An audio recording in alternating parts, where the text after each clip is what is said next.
Sisi wakati mlitupea huu uongozi, kwanza wa chama, baadaye wa nchi, kulikuwa mwongozo ambao mlikuwa mmetupea.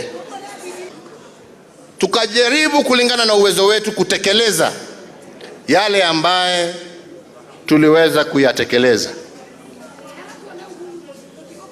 na tukaendelea, tukamaliza kwa amani na tukapatiana uongozi kwa amani. Jameni, hadharani mchana. Hata wakati wananitukana mimi nikakaa kimya tu, nikasema sawa, ni haki yao watende yale wanataka.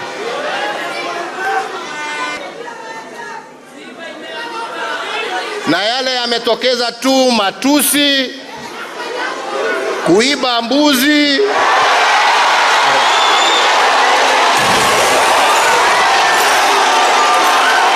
kuchoma mashamba,